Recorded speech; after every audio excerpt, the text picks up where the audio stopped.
قرآن مزید اللہ تعالیٰ کا وہ کلام ہے جو صرف سنا نہیں جاتا بلکہ اثر دکھاتا ہے، اور قرآن کی جس سورت کے نام سے ہی شیطان کانپ اٹھتا ہے وہ ہے سورہ بقرہ۔ جس گھر میں سورہ بقرہ کی تلاوت ہوتی ہے وہاں شیطان ٹھہر نہیں سکتا، وہاں سے ڈر، تنگی، بے برکتی اور مایوسی خود بخود نکلنے لگتی ہے۔ دوستوں، اگر آپ کی زندگی میں کوئی پریشانی ایسی ہے جس کا حل نظر نہیں آتا، اگر کاروبار میں رکاوٹ ہے، گھر میں سکون نہیں ہے یا بنا وجہ دل بھاری رہتا ہے، تو سورہ بقرہ کو اپنی روزمرہ کی زندگی کا حصہ بنا لیجئے۔ یہ وہی مقدس سورت ہے جس کے اندر آیت الکرسی موجود ہے اور جس کی برکت سے نظر، جادو اور ہر بری طاقت ٹوٹ جاتی ہے۔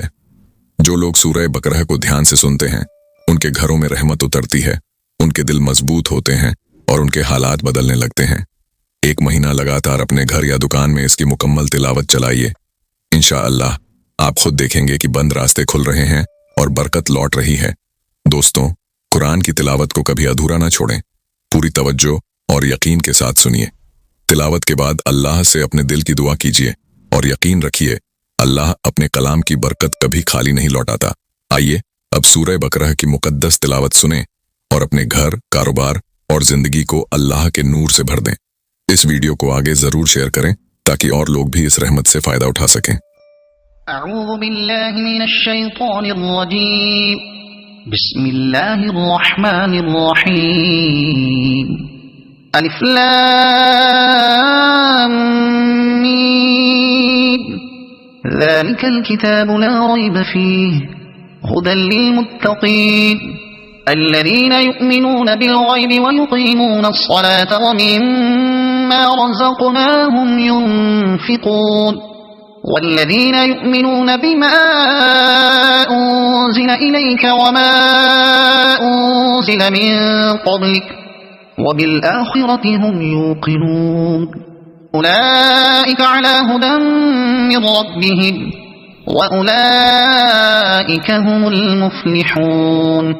إن الذين كفروا سواء عليهم أأنذرتهم أم لم تنذرهم لا يؤمنون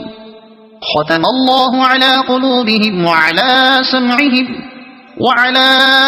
أبصارهم غشاوة ولهم عذاب عظيم ومن الناس من يقول آمنا بالله وباليوم الآخر وما هم بمؤمنين يخادعون الله والذين آمنوا وما يخدعون إلا أنفسهم وما يشعرون في قلوبهم مرض فزادهم الله مرضا ولهم عذاب أليم بما كانوا يكذبون وإذا قيل لهم لا تفسدوا في الأرض قالوا إنما نحن مصلحون ألا إنهم هم المفسدون ولكن لا يشعرون وإذا قيل لهم آمنوا كما آمن الناس قالوا أنؤمن كما آمن السفهاء ألا إنهم هم السفهاء ولكن لا يعلمون وإذا لقوا الذين آمنوا قالوا آمنا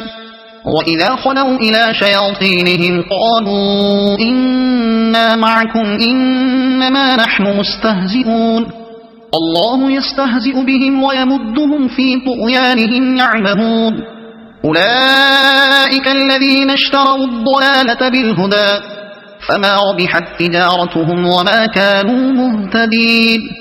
مثلهم كمثل الذي استوقد نارا فلما أضاءت ما حوله ذهب الله بنورهم وتركهم في ظلمات لا يبصرون صم بكم عمي فهم لا يرجعون أو كصيب من السماء فيه ظلمات ورعد وبرق يجعلون أصابعهم في آذانهم من الصواعق حذر الموت والله محيط بالكافرين يكاد البرق يخطف أبصارهم كلما أضاء لهم مشوا فيه وإذا أظلم عليهم قاموا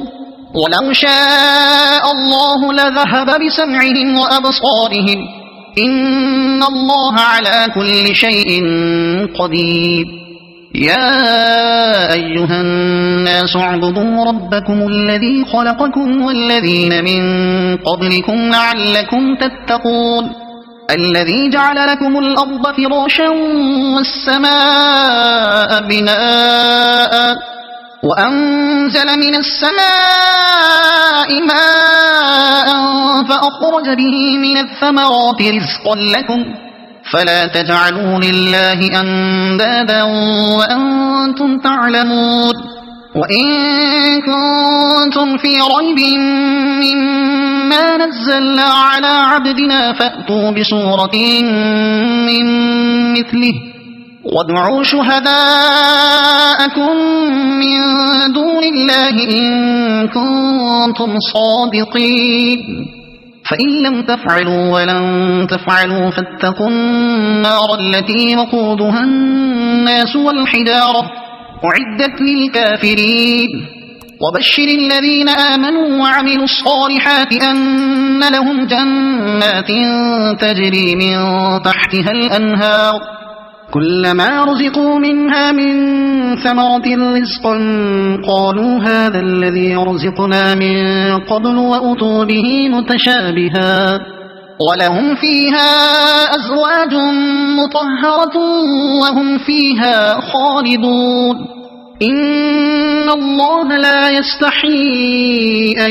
يضرب مثلا ما بعوضة فما فوقها فأما الذين آمنوا فيعلمون أنه الحق من ربهم وأما الذين كفروا فيقولون ماذا أراد الله بهذا مثلا يضل به كثيرا ويهدي به كثيرا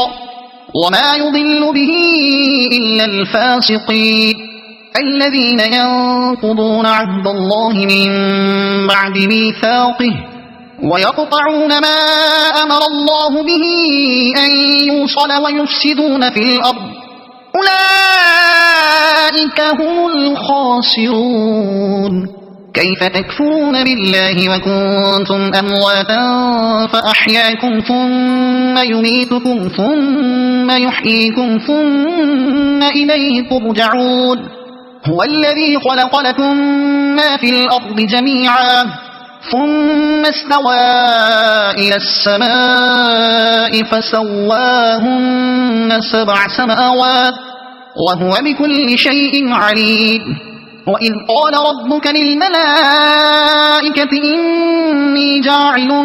في الأرض خليفة قالوا أتجعل فيها من يفسد فيها ويسفك الدماء ونحن نسبح بحمدك ونقدس لك قال إني أعلم ما لا تعلمون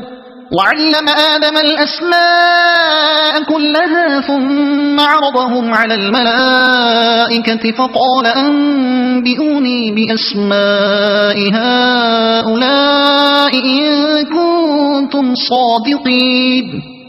قالوا سبحانك لا علم لنا إلا ما علمتنا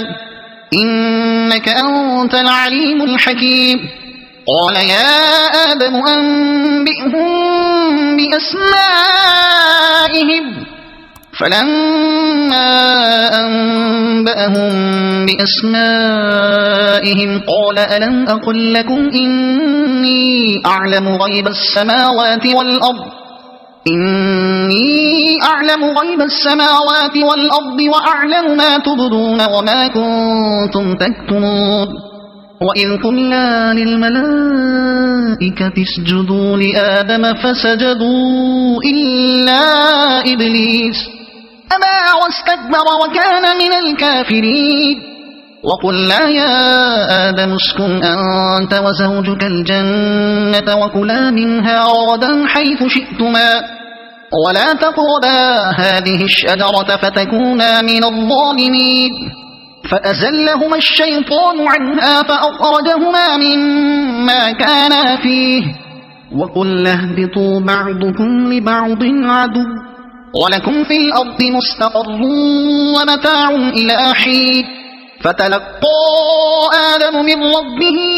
كلمات فتاب عليه إنه هو التواب الرحيم قلنا اهبطوا منها جميعا فإما يأتينكم مني هدى فمن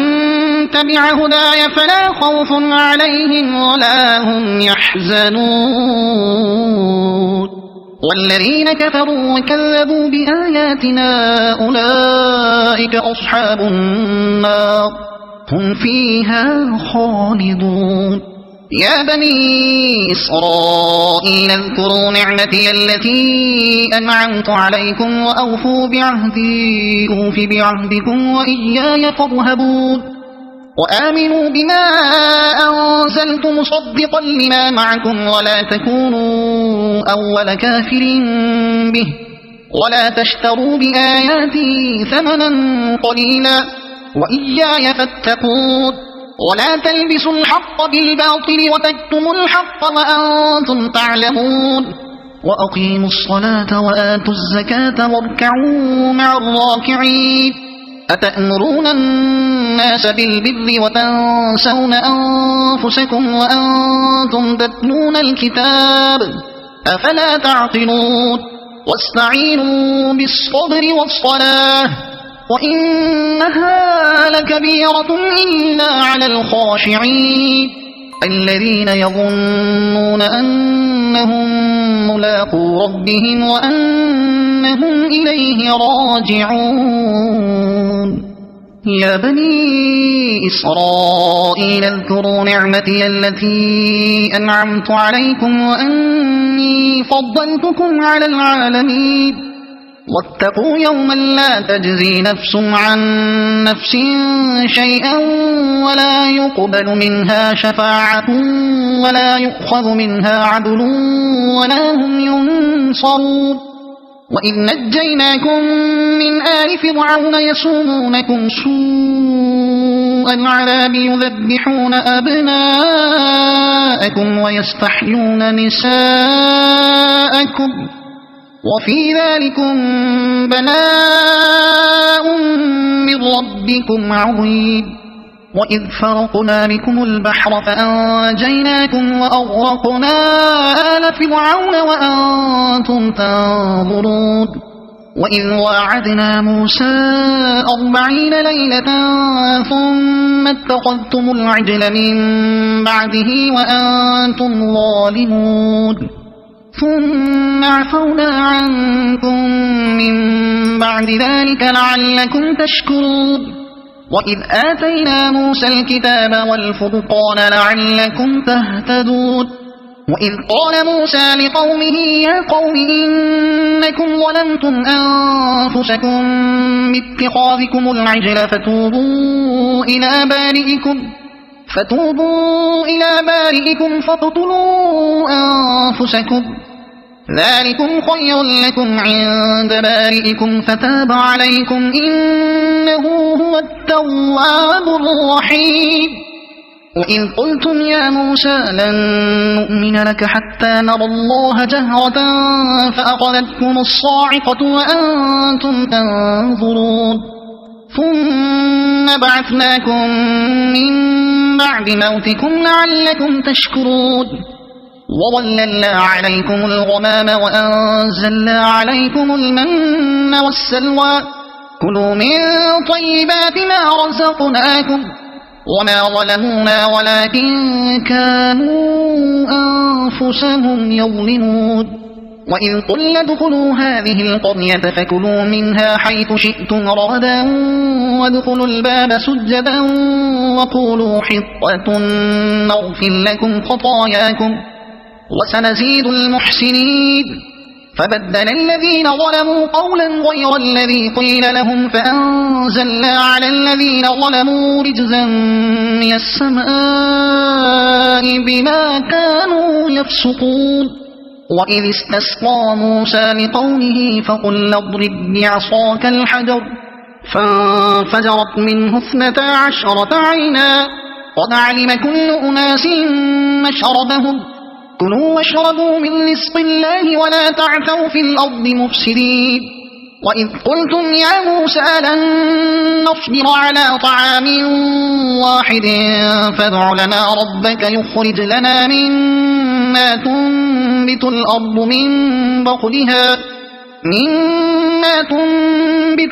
من بقلها وقثائها وفومها وعدسها وبصلها قال أتستبدلون الذي هو أدنى بالذي هو خير اهبطوا مصرا فإن لكم ما سألتم وضربت عليهم الذلة والمسكنة وباءوا بغضب من الله ذلك بأنهم كانوا يكفرون بآيات الله ويقتلون النبيين بغير الحق ذلك بما عصوا وكانوا يعتدون إن الذين آمنوا والذين هادوا والنصارى والصابئين من آمن بالله واليوم الآخر وعمل صالحا فلهم أجرهم عند ربهم ولا خوف عليهم ولا هم يحزنون وإذ أخذنا ميثاقكم ورفعنا فوقكم الطور خذوا ما آتيناكم بقوة واذكروا ما فيه لعلكم تتقون ثم توليتم من بعد ذلك فلولا فضل الله عليكم ورحمته لكنتم من الخاسرين ولقد علمتم الذين اعتدوا منكم في السبت فقلنا لهم كونوا قردة خاسئين فجعلناها نكالا لما بين يديها وما خلفها وموعظة للمتقين وإذ قال موسى لقومه إن الله يأمركم أن تذبحوا بقرة قالوا أتتخذنا هزوا قال أعوذ بالله أن أكون من الجاهلين قالوا ادع لنا ربك يبين لنا ما هي قال إنه يقول إنها بقرة لا فارض ولا بكر عوان بين ذلك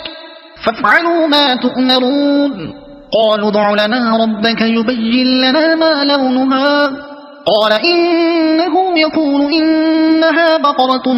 صفراء فاقع لونها تسر الناظرين قالوا ادع لنا ربك يبين لنا ما هي إن البقرة شابه علينا وإنا إن شاء الله لمهتدون قال إنه يقول إنها بقرة لا ذلول تثير الأرض ولا تسقي الحرث مسلمة لا شية فيها قالوا الآن جئت بالحق فذبحوها وما كادوا يفعلون وإذ قتلتم نفسا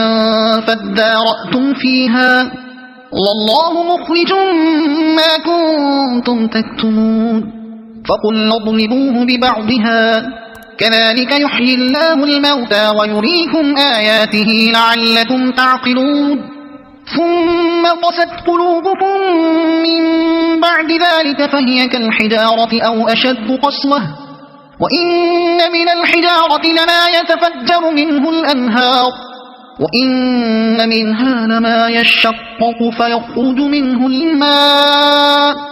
وإن منها لما يهبط من خشية الله وما الله بغافل عما تعملون أفتطمعون أن يؤمنوا لكم وقد كان فريق منهم يسمعون كلام الله ثم يحرفونه من بعد ما عقلوه وهم يعلمون وإذا لقوا الذين آمنوا قالوا آمنا وإذا خلا بعضهم إلى بعض قالوا أتحدثونهم بما فتح الله عليكم ليحاجوكم به عند ربكم أفلا تعقلون أولا يعلمون أن الله يعلم ما يسرون وما يعلنون ومنهم أميون لا يعلمون الكتاب إلا أماني وإن هم إلا يظنون فويل للذين يكتبون الكتاب بأيديهم ثم يقولون هذا من عند الله ليشتروا به ثمنا قليلا فويل لهم مما كتبت أيديهم وويل لهم مما يكسبون وقالوا لن تمسنا النار إلا أياما معدودة قل أتخذتم عند الله عهدا فلن يخلف الله عهده أم تقولون على الله ما لا تعلمون بلى من كسب سيئة وأحاطت به خطيئته فأولئك أصحاب النار هم فيها خالدون والذين آمنوا وعملوا الصالحات أولئك أصحاب الجنة هم فيها خالدون وإذ أخذنا ميثاق بني إسرائيل لا تعبدون إلا الله وبالوالدين إحسانا وذي القربى واليتامى والمساكين وقولوا للناس حسنا وأقيموا الصلاة وآتوا الزكاة ثم توليتم إلا قليلا منكم وأنتم معرضون وإذ أخذنا ميثاقكم لا تسفكون دماءكم ولا تخرجون أنفسكم من دياركم ثم أقررتم وأنتم تشهدون ثم أنتم هؤلاء تقتلون أنفسكم وتخرجون فريقا منكم من ديارهم تظاهرون عليهم بالإثم والعدوان وإن يأتوكم أسارى تفادوهم وهو محرم عليكم إخراجهم أفتؤمنون ببعض الكتاب وتكفرون ببعض فما جزاء من يفعل ذلك منكم إلا خزي في الحياة الدنيا ويوم القيامة يردون إلى أشد العذاب وما الله بغافل عما تعملون أولئك الذين اشتروا الحياة الدنيا بالآخرة فلا يخفف عنهم العذاب ولا هم ينصرون ولقد آتينا موسى الكتاب وقفينا من بعده بالرسل وآتينا عيسى ابن مريم البينات وأيدناه بروح القدس أفكلما جاءكم رسول بما لا تهوى أنفسكم استكبرتم ففريقا كذبتم وفريقا تقتلون وقالوا قلوبنا غلف بل لعنهم الله بكفرهم فقليلا ما يؤمنون ولما جاءهم كتاب من عند الله مصدق لما معهم وكانوا من قبل يستفتحون على الذين كفروا فلما جاءهم ما عرفوا كفروا به فلعنة الله على الكافرين بئس ما اشتروا به أنفسهم أن يكفروا بما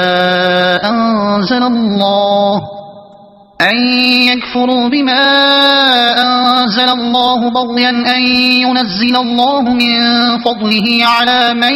يشاء من عباده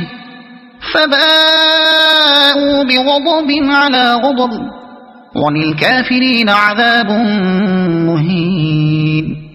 وإذا قيل لهم آمنوا بما أنزل الله قالوا نؤمن بما أنزل علينا ويكفرون بما وراءه وهو الحق مصدقا لما معهم قل فلم تقتلون أنبياء الله من قبل إن كنتم مؤمنين ولقد جاءكم موسى بالبينات ثم اتخذتم العجل من بعده وأنتم ظالمون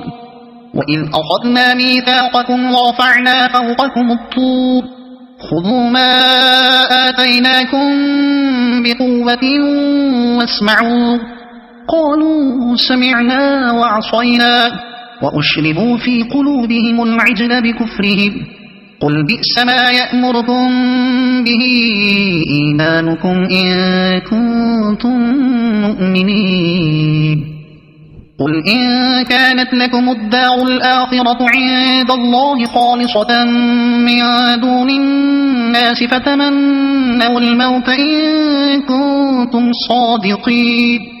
ولن يتمنوه أبدا بما قدمت أيديهم والله عليم بالظالمين ولتجدنهم أحرص الناس على حياة ومن الذين أشركوا يود أحدهم لو يعمر 1000 سنة وما هو بمزحزحه من العذاب أن يعمر والله بصير بما يعملون قل من كان عدوا لجبريل فإنه نزله على قلبك بإذن الله مصدقا لما بين يديه وهدى وبشرى للمؤمنين من كان عدوا لله وملائكته ورسله وجبريل وميكال فإن الله عدو للكافرين ولقد أنزلنا إليك آيات بينات وما يكفر بها إلا الفاسقون أو كلما عاهدوا عهدا نبذه فريق منهم بل أكثرهم لا يؤمنون ولما جاءهم رسول من عند الله مصدق لما معهم نبذ فريق من الذين أوتوا كتاب الله وراء ظهورهم كأنهم لا يعلمون واتبعوا ما تتلو الشياطين على ملك سليمان وما كفر سليمان ولكن الشياطين كفروا يعلمون الناس السحر وما أنزل على الملكين ببابل هاروت وماروت وما يعلمان من أحد حتى يقولا إنما نحن فتنة فلا تكفر فيتعلمون منهما ما يفرقون به بين المرء وزوجه وما هم بضارين به من أحد إلا بإذن الله ويتعلمون ما يضرهم ولا ينفعهم ولقد علموا لمن اشتراه ما له في الآخرة من خلاق ولبئس ما شروا به أنفسهم لو كانوا يعلمون ولو أنهم آمنوا واتقوا لمثوبة من عند الله خير لو كانوا يعلمون يا أيها الذين آمنوا لا تقولوا راعنا وقولوا انظرنا واسمعوا وللكافرين عذاب أليم ما يود الذين كفروا من أهل الكتاب ولا المشركين أن ينزل عليكم من خير من ربكم والله يختص برحمته من يشاء والله ذو الفضل العظيم ما ننسخ من آية أو ننسها نأت بخير منها أو مثلها ألم تعلم أن الله على كل شيء قدير ألم تعلم أن الله له ملك السماوات والأرض وما لكم من دون الله من ولي ولا نصير أم تريدون أن تسألوا رسولكم كما سئل موسى من قبل ومن يتبدل الكفر بالإيمان فقد ضل سواء السبيل ود كثير من أهل الكتاب لو يردونكم من بعد إيمانكم كفارا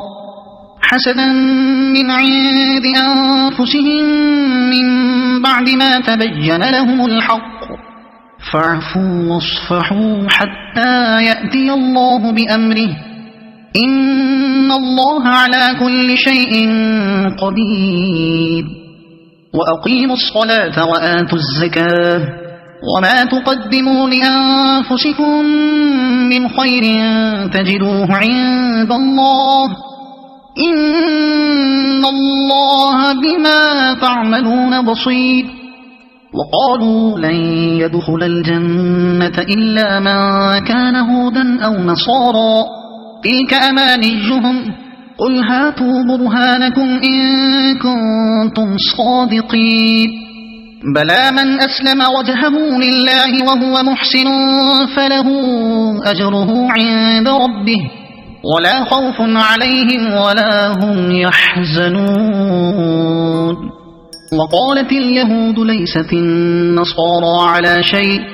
وقالت النصارى ليست اليهود على شيء وهم يتلون الكتاب كذلك قال الذين لا يعلمون مثل قولهم فالله يحكم بينهم يوم القيامة فيما كانوا فيه يختلفون ومن أظلم ممن منع مساجد الله أن يذكر فيها اسمه وسعى في خرابها أولئك ما كان لهم أن يدخلوها إلا خائفين لهم في الدنيا خزي ولهم في الآخرة عذاب عظيم ولله المشرق والمغرب فأينما تولوا فتن وجه الله إن الله واسع عليم وقالوا اتخذ الله ولدا سبحانه بل له ما في السماوات والأرض كل له قانتون بديع السماوات والأرض وإذا قضى أمرا فإنما يقول له كن فيكون وقال الذين لا يعلمون لولا يكلمنا الله أو تأتينا آية كذلك قال الذين من قبلهم مثل قولهم تشابهت قلوبهم قد بينا الآيات لقوم يوقنون إنا أرسلناك بالحق بشيرا ونذيرا ولا تسأل عن أصحاب الجحيم ولن ترضى عنك اليهود ولا النصارى حتى تتبع ملتهم قل إن هدى الله هو الهدى ولئن اتبعت أهواءهم بعد الذي جاءك من العلم ما لك من الله من ولي ولا نصير الذين آتيناهم الكتاب يتلونه حق تلاوته أولئك يؤمنون به ومن يكفر به فأولئك هم الخاسرون يا بني إسرائيل اذكروا نعمتي التي أنعمت عليكم وأني فضلتكم على العالمين واتقوا يوما لا تجزي نفس عن نفس شيئا ولا يقبل منها عدل ولا تنفعها شفاعة ولا هم ينصرون وإذ ابتلى إبراهيم ربه بكلمات فأتمهن قال إني جاعلك للناس إماما قال ومن ذريتي قال لا ينال عهد الظالمين وإذ جعلنا البيت مثابة للناس وأمنا واتخذوا من مقام إبراهيم مصلى وعهدنا إلى إبراهيم وإسماعيل أن طهرا بيتي للطائفين والعاكفين والركع السجود وإذ قال إبراهيم رب اجعل هذا بلدا آمنا وارزق أهله من الثمرات من آمن منهم بالله واليوم الآخر قال وما كفر فأمتعه قليلا ثم أضطره إلى عذاب النار النار وبئس المصير وإذ يرفع إبراهيم القواعد من البيت وإسماعيل ربنا تقبل منا إنك أنت السميع العليم ربنا وجعلنا مسلمين لك ومن ذريتنا أمة مسلمة لك وأرنا مناسكنا وتب علينا إنك أنت التواب الرحيم ربنا وابعث فيهم رسولا منهم يتلو عليهم آياتك ويعلمهم الكتاب والحكمة ويزكيهم إنك أنت العزيز الحكيم ومن يرغب عن ملة إبراهيم إلا من سفه نفسه ولقد اصطفيناه في الدنيا وإنه في الآخرة لمن الصالحين إذ قال له ربه أسلم قال أسلمت لرب العالمين ووصى بها إبراهيم بنيه ويعقوب يا بني إن الله اصطفى لكم الدين فلا تموتن إلا وأنتم مسلمون أم كنتم شهداء إذ حضر يعقوب الموت إذ قال لبنيه ما تعبدون من بعدي قالوا نعبد إلهك وإله آبائك إبراهيم وإسماعيل وإسحاق إلها واحدا ونحن له مسلمون تلك أمة قد خلت لها ما كسبت ولكم ما كسبتم ولا تسألون عما كانوا يعملون وقالوا كونوا هودا أو نصارى تهتدوا قل بل ملة إبراهيم حنيفا وما كان من المشركين قولوا آمنا بالله وما أنزل إلينا وما أنزل إلى إبراهيم وإسماعيل وإسحاق وما أنزل إلى إبراهيم وإسماعيل وإسحاق ويعقوب والأسباط وما أوتي موسى وعيسى وما أوتي النبيون من ربهم لا نفرق بين أحد منهم ونحن له مسلمون فإن آمنوا بمثل ما آمنتم به فقد اهتدوا وإن تولوا فإنما هم في شقاق فسيكفيكهم الله وهو السميع العليم صبغة الله ومن أحسن من الله صبغة ونحن له عابدون قل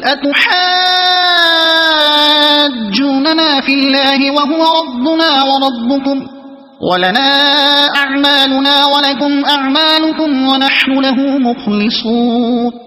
أم تقولون إن إبراهيم وإسماعيل وإسحاق ويعقوب والأسباط كانوا هودا أو نصارى قل أأنتم أعلم أم الله ومن أظلم ممن كتم شهادة عنده من الله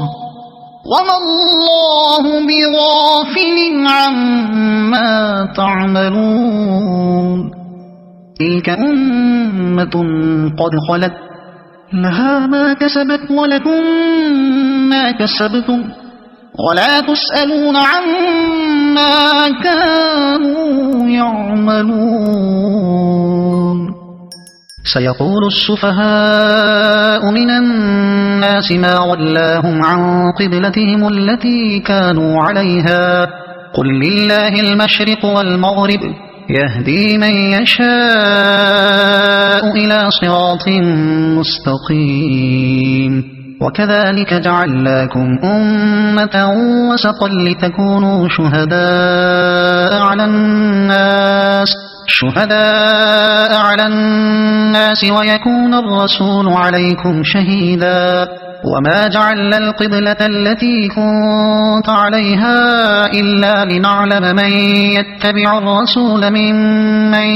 ينقلب على عقبيه وإن كانت لكبيرة إلا على الذين هدى الله وما كان الله ليضيع إيمانكم إن الله بالناس لرؤوف رحيم قد نرى تقلب وجهك في السماء فلنولينك قبلة ترضاها فول وجهك شطر المسجد الحرام وحيث ما كنتم فولوا وجوهكم شطره وإن الذين أوتوا الكتاب ليعلمون أنه الحق من ربهم وما الله بغافل عما يعملون ولئن أتيت الذين أوتوا الكتاب بكل آية ما تبعوا قبلتك وما أنت بتابع قبلتهم وما بعضهم بتابع قبلة بعض ولئن اتبعت أهواءهم من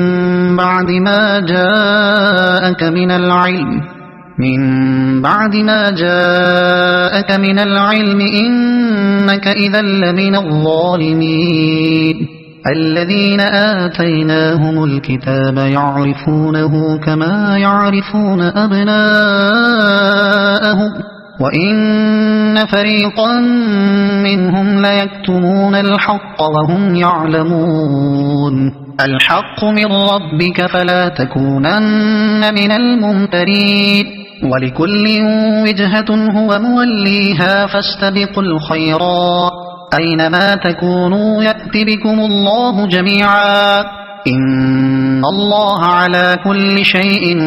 قدير ومن حيث خرجت فول وجهك شطر المسجد الحرام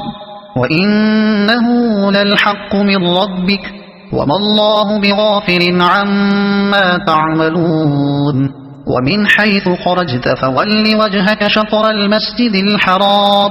وحيث ما كنتم فولوا وجوهكم شطره لئلا يكون للناس عليكم حجة إلا الذين ظلموا منهم فلا تخشوهم واخشوني ولأتم نعمتي عليكم ولعلكم تهتدون كما أرسلنا فيكم رسولا منكم يتلو عليكم آياتنا ويزكيكم ويعلمكم الكتاب والحكمة ويعلمكم ما لم تكونوا تعلمون فاذكروني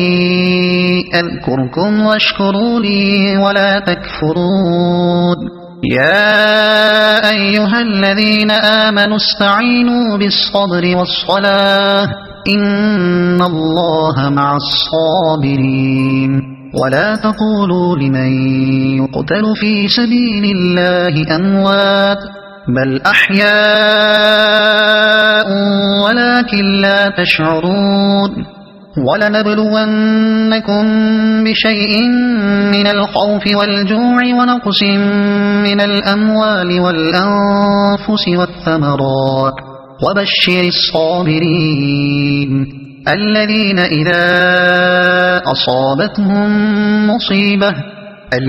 إذا أصابتهم مصيبة قالوا إنا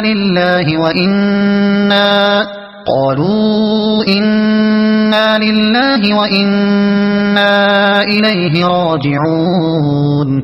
أولئك عليهم صلوات من ربهم ورحمة وأولئك هم المهتدون إن الصفا والمروة من شعائر الله فمن حج البيت أو اعتمر فلا جناح عليه أن يطوف بهما ومن تطوع خيرا فإن الله شاكر عليم إن الذين يكتمون ما أنزلنا من البينات والهدى من بعد ما بيناه للناس في الكتاب أولئك يلعنهم الله ويلعنهم اللاعنون إلا الذين تابوا وأصلحوا وبينوا فأولئك أتوب عليهم وأنا التواب الرحيم إن الذين كفروا وماتوا وهم كفار أولئك عليهم لعنة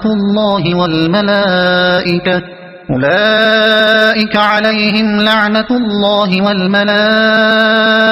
والناس أجمعين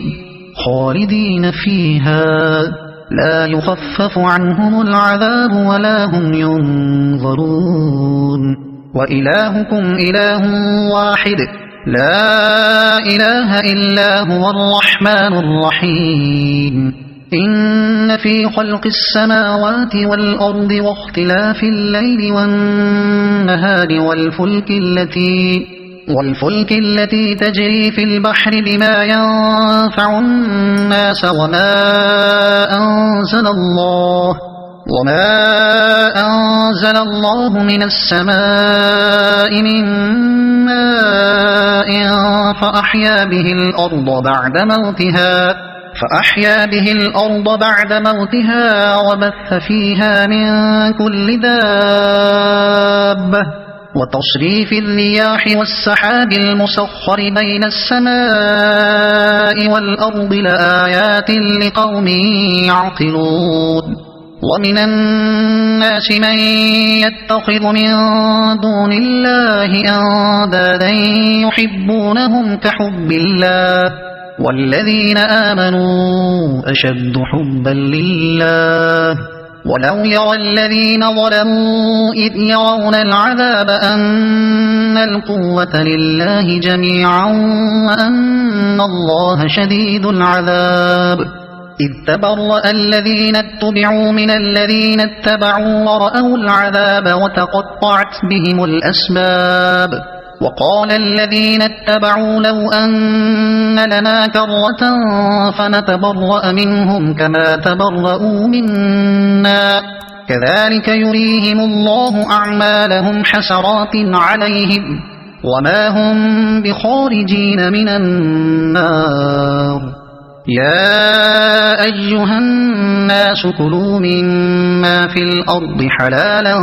طيبا ولا تتبعوا خطوات الشيطان إنه لكم عدو مبين إنما يأمركم بالسوء والفحشاء وأن تقولوا على الله ما لا تعلمون وإذا قيل لهم اتبعوا ما أنزل الله قالوا بل نتبع ما ألفينا عليه آباءنا أولو كان آباؤهم لا يعقلون شيئا ولا يهتدون ومثل الذين كفروا كمثل الذي ينعق بما لا يسمع إلا دعاء ونداء صم بكم عمي فهم لا يعقلون يا أيها الذين آمنوا كلوا من طيبات ما رزقناكم واشكروا لله إن كنتم إياه تعبدون إنما حرم عليكم الميتة والدم ولحم الخنزير وما أهل به لغير الله فمن اضطر غير باغ ولا عاد فلا إثم عليه إن الله غفور رحيم إن الذين يكتمون ما أنزل الله من الكتاب ويشترون به ثمنا قليلا أولئك ما يأكلون في بطونهم إلا النار ولا يكلمهم الله يوم القيامة ولا يزكيهم ولهم عذاب أليم أولئك الذين اشتروا الضلالة بالهدى والعذاب بالمغفرة فما أصبرهم على النار ذلك بأن الله نزل الكتاب بالحق وإن الذين اختلفوا في الكتاب لفي شقاق بعيد ليس البر أن تولوا وجوهكم قبل المشرق والمغرب ولكن البر من آمن بالله واليوم الآخر والملائكة والكتاب والنبيين وآتى المال على حبه ذوي القربى واليتامى والمساكين وابن السبيل والسائلين وفي الرقاب وأقام الصلاة وآتى الزكاة والموفون بعهدهم إذا عاهدوا والصابرين في البأساء والضراء وحين البأس أولئك الذين صدقوا وأولئك هم المتقون يا أيها الذين آمنوا كتب عليكم القصاص في القتلى الحر بالحر والعبد بالعبد والأنثى بالأنثى فمن عفي له من أخيه شيء فاتباع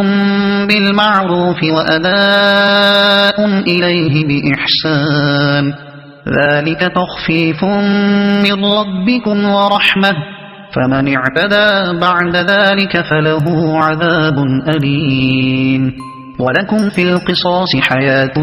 يا أولي الألباب لعلكم تتقون كتب عليكم إذا حضر أحدكم الموت إن ترك خيرا الوصية للوالدين والأقربين بالمعروف حقا على المتقين فمن بدله بعدما سمعه فإنما إثمه على الذين يبدلونه إن الله سميع عليم فمن خاف من موص جنفا أو إثما فأصلح بينهم فلا إثم عليه إن الله غفور رحيم يا أيها الذين آمنوا كتب عليكم الصيام كما كتب على الذين من قبلكم لعلكم تتقون أياما معدودات فمن كان منكم مريضا أو على سفر فعدة من أيام أخر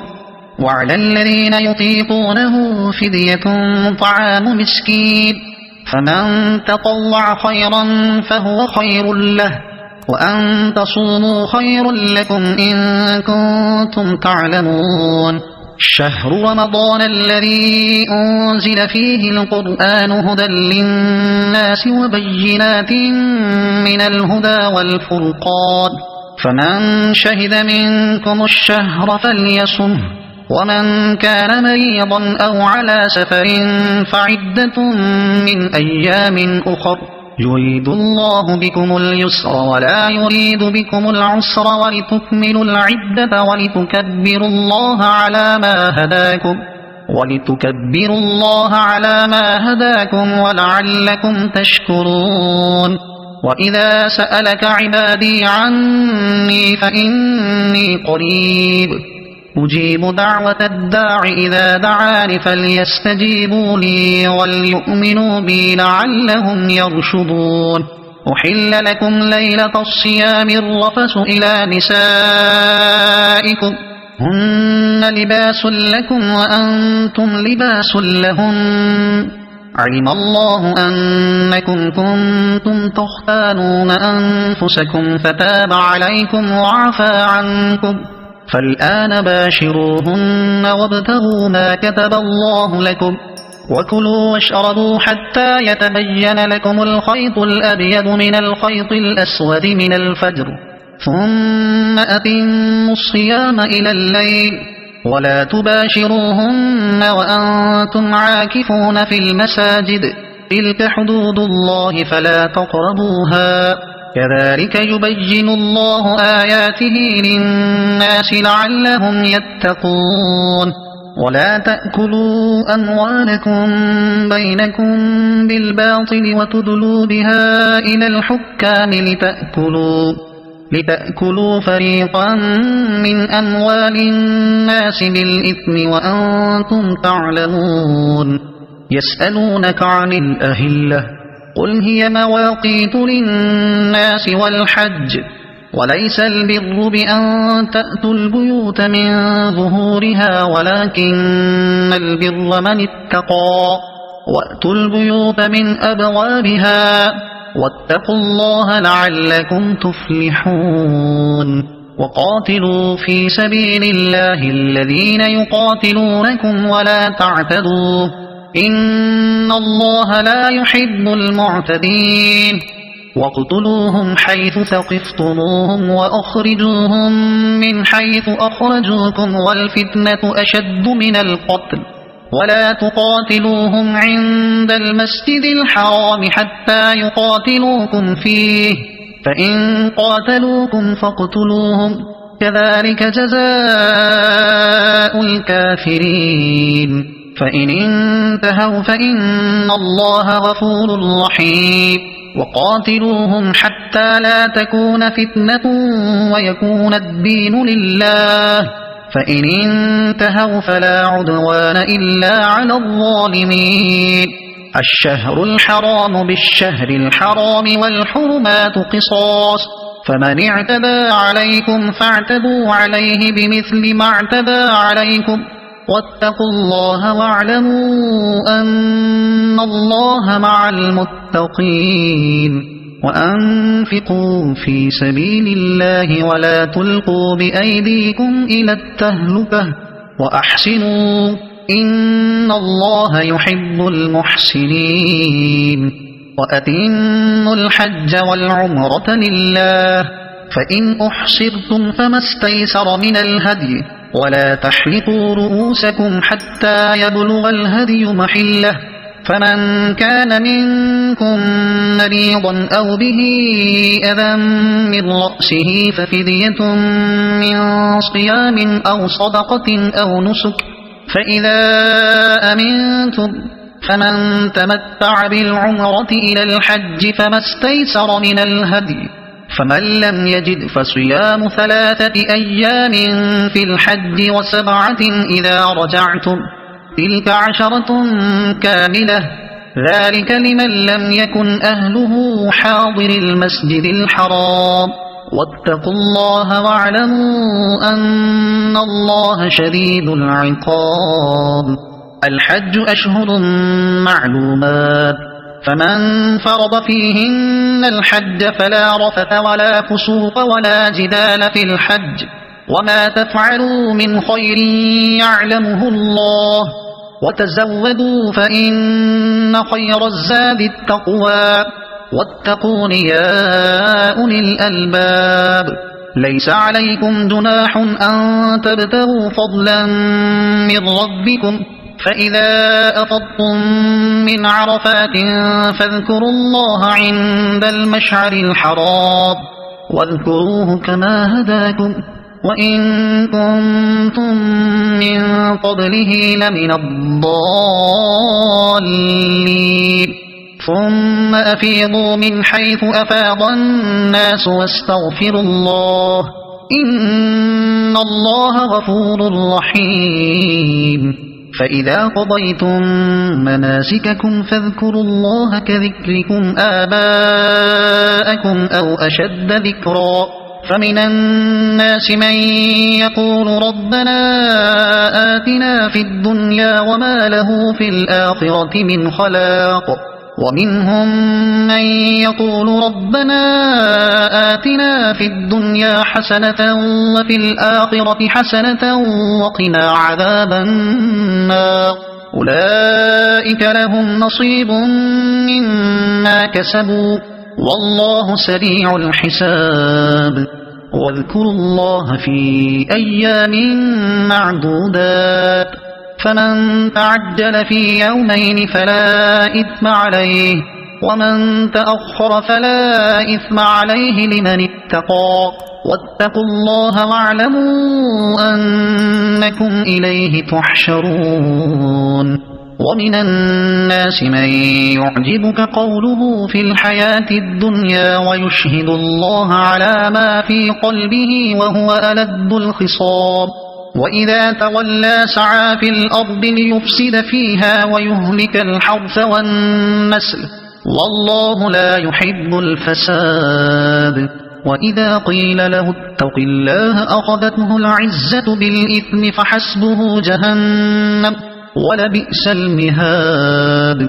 ومن الناس من يشري نفسه ابتغاء مرضات الله والله رؤوف بالعباد يا أيها الذين آمنوا ادخلوا في السلم كافة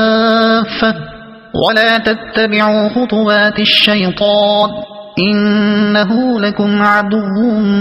مبين فإن زللتم من بعد ما جاءتكم البينات فاعلموا أن الله عزيز حكيم هل ينظرون إلا أن يأتيهم الله في ظلل من الغمام والملائكة وقضي الأمر وإلى الله ترجع الأمور سل بني إسرائيل كم آتيناهم من آية بينة ومن يبدل نعمة الله من بعد ما جاءته فإن الله شديد العقاب زين للذين كفروا الحياة الدنيا ويسخرون من الذين آمنوا والذين اتقوا فوقهم يوم القيامة والله يرزق من يشاء بغير حساب كان الناس أمة واحدة فبعث الله النبيين مبشرين ومنذرين وأنزل معهم الكتاب بالحق ليحكم بين الناس فيما اختلفوا فيه وما اختلف فيه إلا الذين أوتوه من بعد ما جاءتهم البينات بغيا بينهم فهدى الله الذين آمنوا لما اختلفوا فيه من الحق بإذنه والله يهدي من يشاء إلى صراط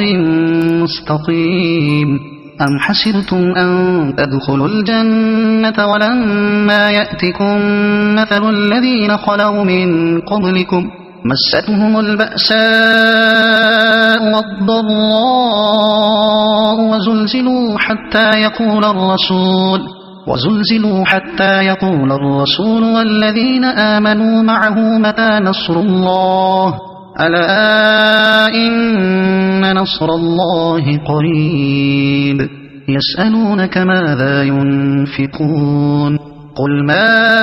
أنفقتم من خير فللوالدين والأقربين واليتامى والمساكين وابن السبيل وما تفعلوا من خير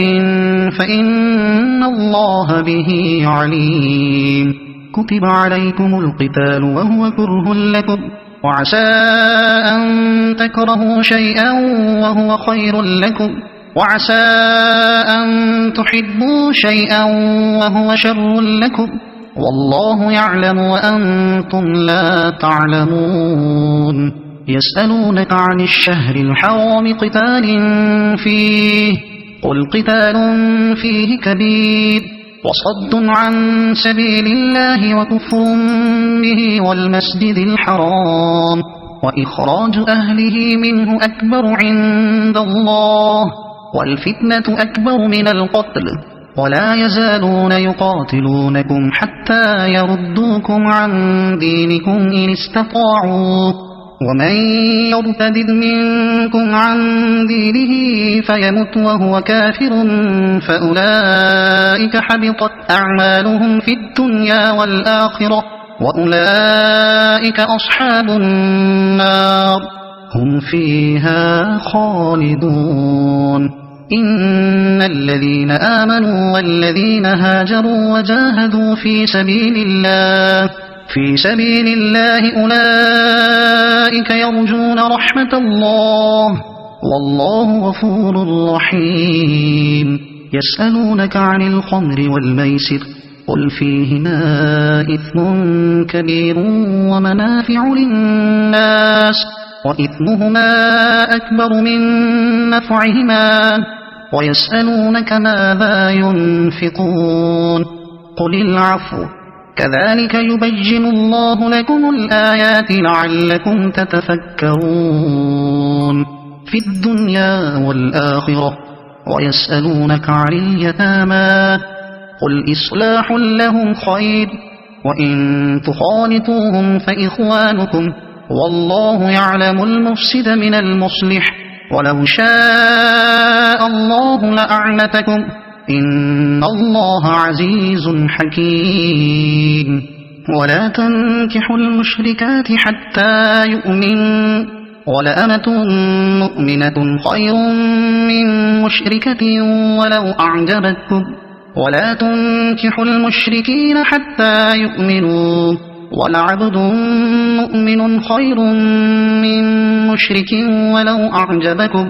أولئك يدعون إلى النار والله يدعو إلى الجنة والمغفرة بإذنه ويبين آياته للناس لعلهم يتذكرون ويسألونك عن المحيض قل هو أذى فاعتزلوا النساء في المحيض ولا تقربوهن حتى يطهرن فإذا تطهرن فأتوهن من حيث أمركم الله إن الله يحب التوابين ويحب المتطهرين نساؤكم حرث لكم فأتوا حرثكم أنى شئتم وقدموا لأنفسكم واتقوا الله واعلموا أنكم ملاقوه وبشر المؤمنين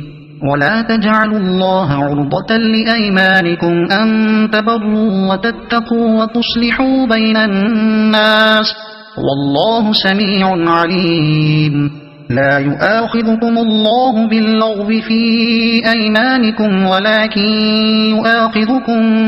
بما كسبت قلوبكم والله غفور حليم للذين يؤلون من نسائهم تربص 4 أشهر فإن فاءوا فإن الله غفور رحيم وإن عزموا الطلاق فإن الله سميع عليم والمطلقات يتربصن بأنفسهن 3 قروء ولا يحل لهن أن يكتمن ما خلق الله في أرحامهن إن كن يؤمن بالله واليوم الآخر وبعولتهن أحق بردهن في ذلك إن أرادوا إصلاحا ولهن مثل الذي عليهن بالمعروف وللرجال عليهن درجة والله عزيز حكيم الطلاق 2 مرتان فإمساك بمعروف أو تسريح بإحسان ولا يحل لكم أن تأخذوا مما آتيتموهن شيئا إلا أن يخافا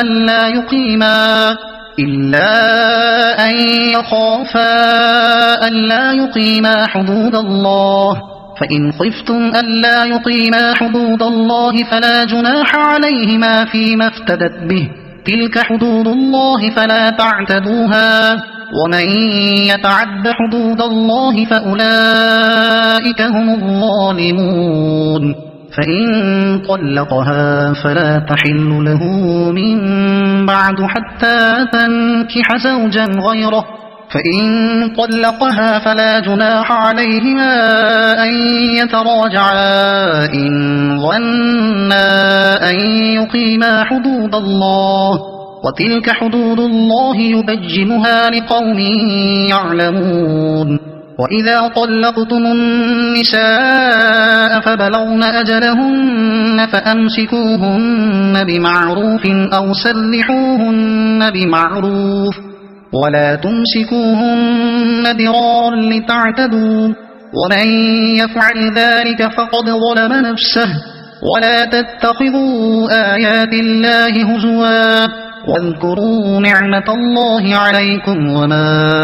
أنزل عليكم من الكتاب والحكمة يعظكم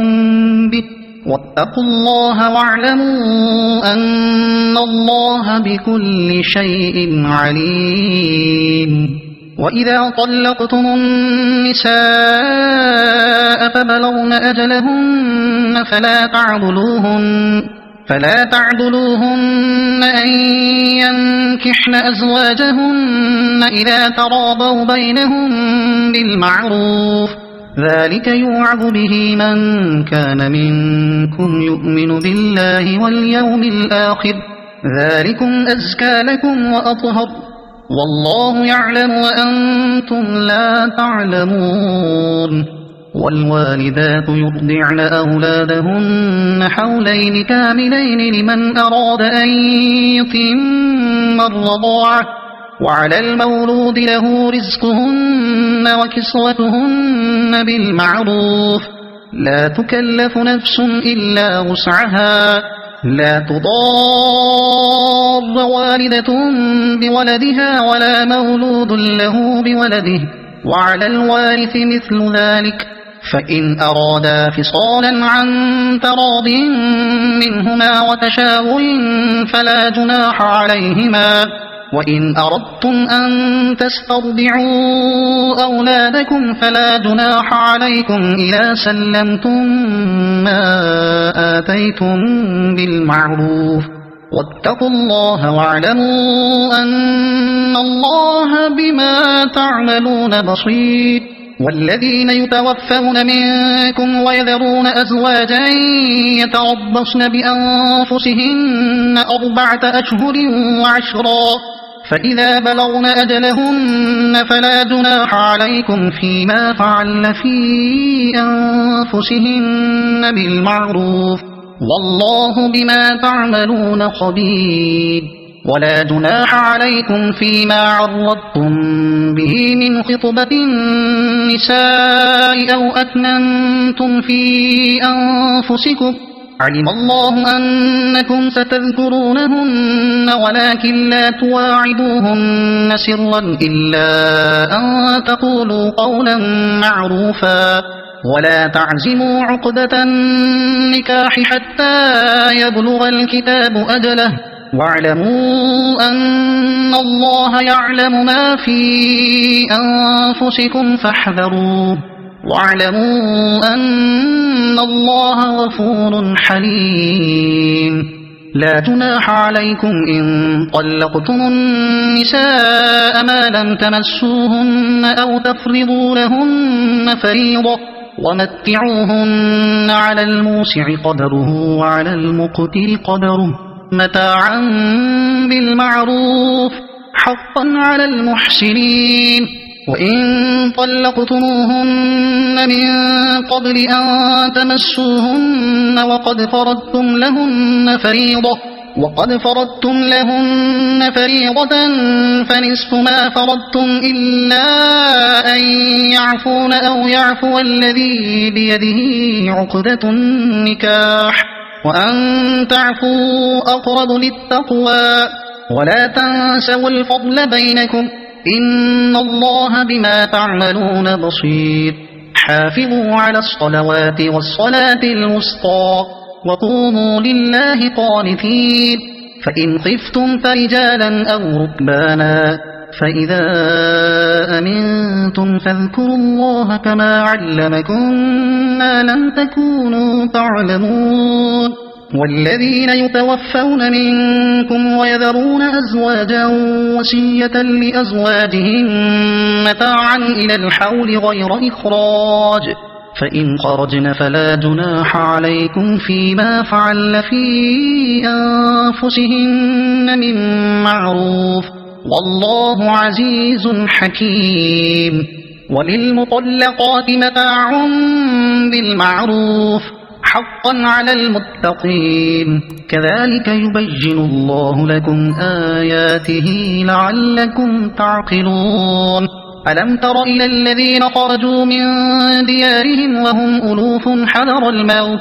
فقال لهم الله موتوا ثم أحياهم إن الله لذو فضل على الناس ولكن أكثر الناس لا يشكرون وقاتلوا في سبيل الله واعلموا أن الله سميع عليم من ذا الذي يقرض الله قرضا حسنا فيضاعفه له أضعافا كثيرة والله يقبض ويبسط وإليه ترجعون ألم تر إلى الملأ من بني إسرائيل من بعد موسى إذ قالوا لنبي له مبعث لنا ملكا نقاتل في سبيل الله قال هل عسيتم إن كتب عليكم القتال ألا تقاتلوا قالوا وما لنا ألا نقاتل في سبيل الله وقد أخرجنا من ديارنا وأبنائنا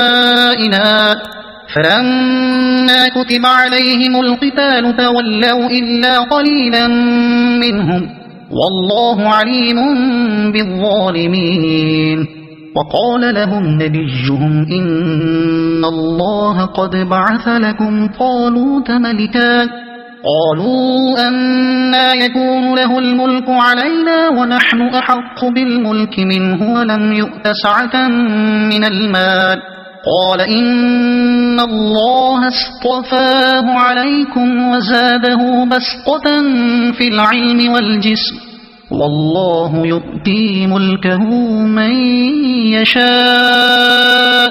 والله واسع عليم وقال لهم نبيهم إن آية ملكه أن يأتيكم التابوت فيه سكينة من ربكم وبقية مما ترك آل موسى وآل هارون تحمله الملائكة إن في ذلك لآية لكم إن كنتم مؤمنين فلما فصل طالوت بالجنود قال إن الله مبتليكم بنهر فمن شرب منه فليس مني ومن لم يطعمه فإنه مني إلا من اغترف غرفة بيده فشربوا منه إلا قليلا منهم فلما جاوزه هو والذين آمنوا معه قالوا لا طاقة لنا اليوم بجالوت وجنوده قال الذين يظنون أنهم ملاقوا الله كم من فئة قليلة غلبت فئة كثيرة بإذن الله والله مع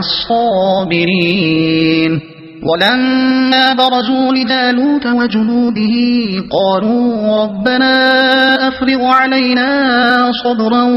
وثبت أقدامنا وانصرنا على القوم الكافرين فهزموهم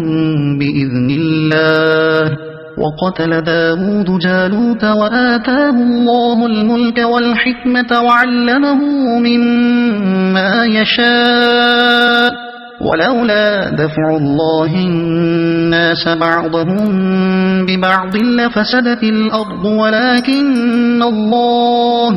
ولكن الله ذو فضل على العالمين تلك آيات الله نتلوها عليك بالحق وإنك لمن المرسلين تلك الرسل فضلنا بعضهم على بعض منهم من كلم الله ورفع بعضهم درجات وآتينا عيسى ابن مريم البينات وأيدناه بروح القدس ولو شاء الله ما اقتتل الذين من بعدهم من بعد ما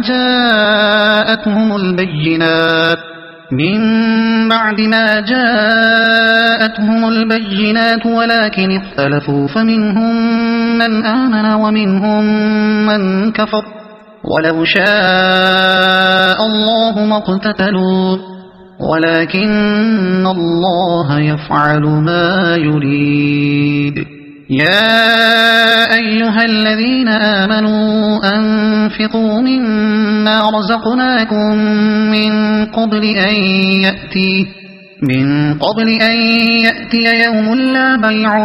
فيه ولا خلة ولا شفاعة والكافرون هم الظالمون. الله لا إله إلا هو الحي القيوم لا تأخذه سنة ولا نوم له ما في السماوات وما في الأرض من ذا الذي يشفع عنده إلا بإذنه يعلم ما بين أيديهم وما خلفهم ولا يحيطون بشيء من علمه إلا بما شاء وسع كرسيه السماوات والأرض ولا يؤوده حفظهما وهو العلي العظيم. لا إكراه في الدين قد تبين الرشد من الغي فمن يكفر بالطاغوت ويؤمن بالله فقد استمسك بالعروة الوثقى لا انفصام لها والله سميع عليم. الله ولي الذين آمنوا يخرجهم من الظلمات إلى النور والذين كفروا أولياؤهم الطاغوت يخرجونهم من النور إلى الظلمات أولئك أصحاب النار هم فيها خالدون. ألم تر إلى الذي حاج إبراهيم في ربه أن آتاه الله الملك إذ قال إبراهيم ربي الذي يحيي ويميت قال أنا أحيي وأميت قال إبراهيم فإن الله يأتي بالشمس من المشرق فأت بها من المغرب فبهت الذي كفر والله لا يهدي القوم الظالمين. أو كالذي مر على قرية وهي خاوية على عروشها قال أنى يحيي هذه الله بعد موتها فأماته الله 100 عام ثم بعثه قال كم لبثت قال لبثت يوما أو بعض يوم قال بل لبثت 100 عام فانظر إلى طعامك وشرابك لم يتسنه وانظر إلى حمارك ولنجعلك آية للناس وانظر إلى العظام كيف ننشزها ثم نكسوها لحما فلما تبين له قال أعلم أن الله على كل شيء قدير. وإذ قال إبراهيم رب أرني كيف تحيي الموتى قال أولم تؤمن قال بلى ولكن ليطمئن قلبي قال فخذ 4 من الطير فصرهن إليك ثم اجعل على كل جبل منهن جزءا ثم ادعهن يأتينك سعيا واعلم أن الله عزيز حكيم. مثل الذين ينفقون أموالهم في سبيل الله كمثل حبة أنبتت 7 سنابل في كل سنبلة 100 حبة والله يضاعف لمن يشاء والله واسع عليم. الذين ينفقون أموالهم في سبيل الله ثم لا يتبعون ما أنفقوا ثم لا يتبعون ما أنفقوا منا ولا أذى لهم أجرهم عند ربهم ولا خوف عليهم ولا هم يحزنون قول معروف ومغفرة خير من صدقة يتبعها أذى والله غني حليم يا أيها الذين آمنوا لا تبطلوا صدقاتكم بالمن والأذى كالذي ينفق ماله رئاء الناس ولا يؤمن بالله واليوم الآخر فمثله كمثل صفوان عليه تراب فأصابه وابل فتركه صلدا لا يقدرون على شيء مما كسبوا والله لا يهدي القوم الكافرين ومثل الذين ينفقون أموالهم ابتغاء مرضات الله وتثبيتا من أنفسهم كمثل جنة بربوة أصابها وابل فآتت أكلها ضعفين فإن لم يصبها وابل فطل والله بما تعملون بصير أيود أحدكم أن تكون له جنة من نخيل وأعناب تجري من تحتها الأنهار له فيها من كل الثمرات وأصابه الكبر وله ذرية ضعفاء فأصابها إعصار فيه نار فاحترقت كذلك يبين الله لكم الآيات لعلكم تتفكرون يا أيها الذين آمنوا أنفقوا من طيبات ما كسبتم ومما أخرجنا لكم من الأرض ولا تيمموا الخبيث منه تنفقون ولستم بآخذيه إلا أن تغمضوا فيه واعلموا أن الله غني حميد الشيطان يعدكم الفقر ويأمركم بالفحشاء والله يعدكم مغفرة منه وفضلا والله واسع عليم يؤتي الحكمة من يشاء ومن يؤت الحكمة فقد أوتي خيرا كثيرا وما يذكر إلا أولو الألباب وما أنفقتم من نفقة أو نذرتم من نذر فإن الله يعلمه وما للظالمين من أنصار إن تبدوا الصدقات فنعما هي وإن تخفوها وتؤتوها الفقراء فهو خير لكم ويكفر عنكم من سيئاتكم والله بما تعملون خبير ليس عليك هداهم ولكن الله يهدي من يشاء وما تنفقوا من خير فلأنفسكم وما تنفقون إلا ابتغاء وجه الله وما تنفقوا من خير يوفى إليكم وأنتم لا تظلمون للفقراء الذين أحصروا في سبيل الله لا يستطيعون ضربا في الأرض يحسبهم الجاهل أغنياء من التعفف تعرفهم بسيماهم لا يسألون الناس إلحافا وما تنفقوا من خير فإن الله به عليم الذين ينفقون أموالهم بالليل والنهار سرا وعلانية فلهم أجرهم عند ربهم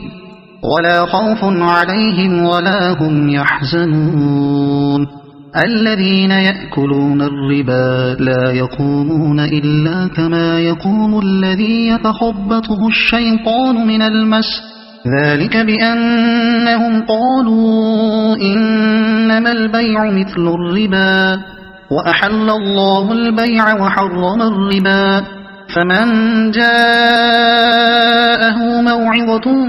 من ربه فانتهى فله ما سلف وأمره إلى الله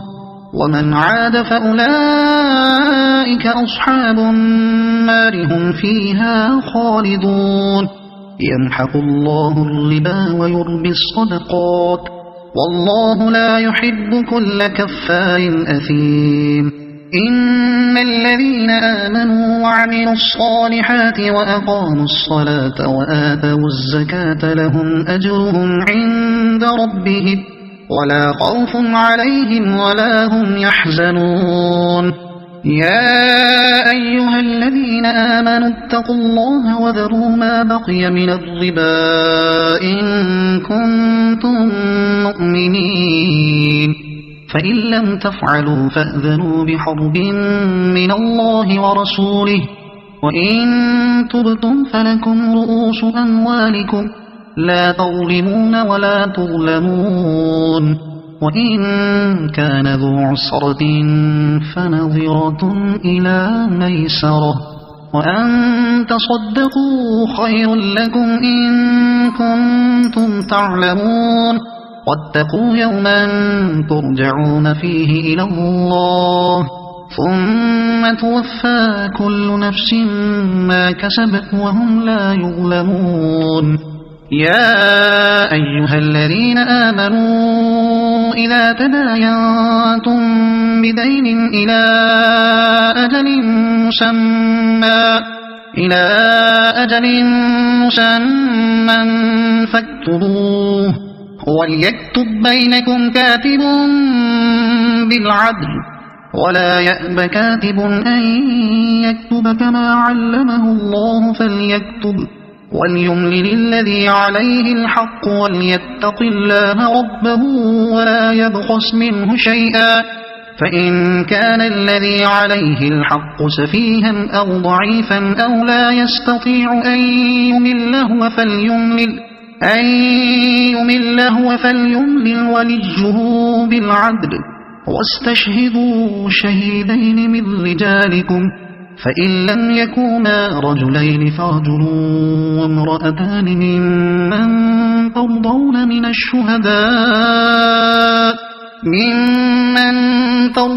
من الشهداء أن تضل إحداهما فتذكر إحداهما الأخرى ولا يأبى الشهداء إذا ما دعوا ولا تسأموا أن تكتبوه صغيرا أو كبيرا إلى أجله ذلكم أقسط عند الله وأقوم للشهادة وأدنى ألا ترتابوا إلا أن تكون تجارة حاضرة تديرونها بينكم فليس عليكم جناح ألا تكتبوها وأشهدوا إذا تبايعتم ولا يضار كاتب ولا شهيد وإن تفعلوا فإنه فسوق بكم واتقوا الله ويعلمكم الله والله بكل شيء عليم وإن كنتم على سفر ولم تجدوا كاتبا فرهان مقبوضة فإن أمن بعضكم بعضا فليؤدي الذي اؤتمن أمانته وليتق الله ربه ولا تكتموا الشهادة ومن يكتمها فإنه آثم قلبه والله بما تعملون عليم لله ما في السماوات وما في الأرض وإن تبدوا ما في أنفسكم أو تخفوه يحاسبكم به الله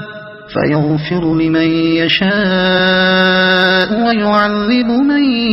يشاء والله على كل شيء قدير. آمن الرسول بما أنزل إليه من ربه والمؤمنون كل آمن بالله وملائكته